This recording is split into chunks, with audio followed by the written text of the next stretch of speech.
Gubernur Jawa Barat Ridwan Kamil memperpanjang pelaksanaan pembatasan sosial tingkat Provinsi Jawa Barat hingga 29 Mei 2020 mendatang. Dalam pelaksanaan PSBB ini akan dilakukan secara proporsional. Untuk mengetahui informasi selengkapnya telah terhubung dengan Yasmin Atania di Bandung, Jawa Barat. Yasmin, bisa dijelaskan lebih lanjut ini terkait dengan keputusan Gubernur Jawa Barat untuk memperpanjang PSBB tingkat provinsi ini hingga 29 Mei 2020 mendatang. Akan seperti apa, Yasmin? Ya, Egan dan juga pemirsa, dalam konferensi pers yang digelar kemarin, Gubernur Jawa Barat Ridwan Kamil menyatakan bahwa pelaksanaan pembatasan sosial berskala besar tingkat Provinsi Jawa Barat akan diperpanjang hingga tanggal 29 Mei 2020 mendatang. Dalam pelaksanaan ini akan dilaksanakan secara proporsional.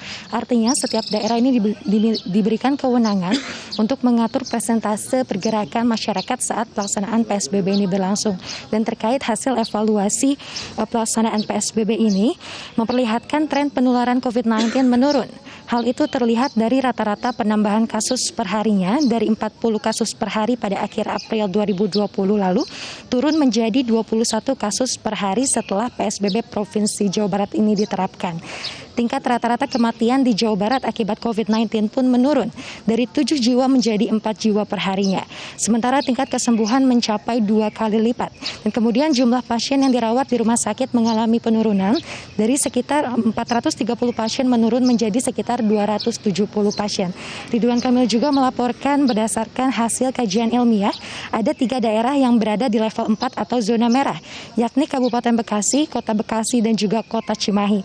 Artinya masih ditemukan kasus COVID-19 pada satu klaster atau lebih dengan peningkatan kasus signifikan, sehingga dapat dilakukan PSBB maksimal atau penuh di daerah tersebut. Lalu selanjutnya ada 19 daerah yang berada di zona kuning atau di level 3, di antaranya ada Kabupaten Bandung, Kabupaten Bogor, dan Kabupaten Cianjur.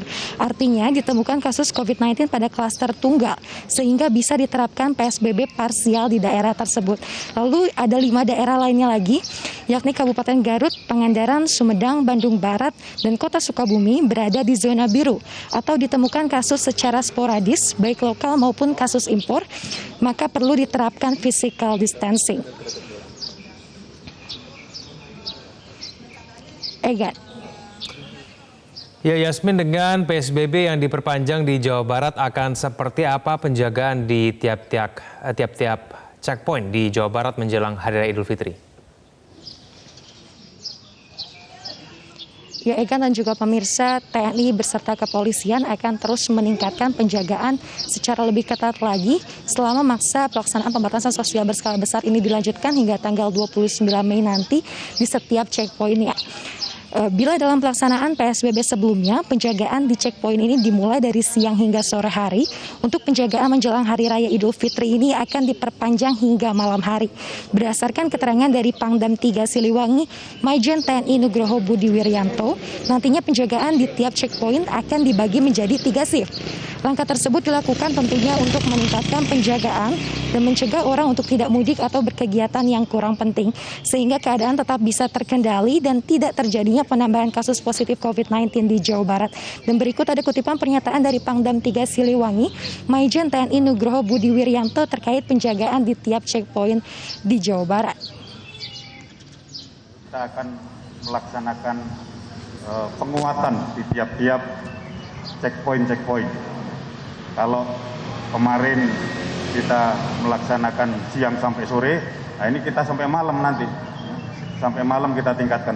Kita bagi menjadi 3 shift untuk meningkatkan, mencegah orang-orang yang mudik dan orang-orang yang kegiatan-kegiatan yang lainnya. Sekian informasi yang dapat kami sampaikan. Egan, kembali ke Anda di studio. Baik, terima kasih atas informasinya Yasmin Atania langsung dari Kota Bandung, Jawa Barat.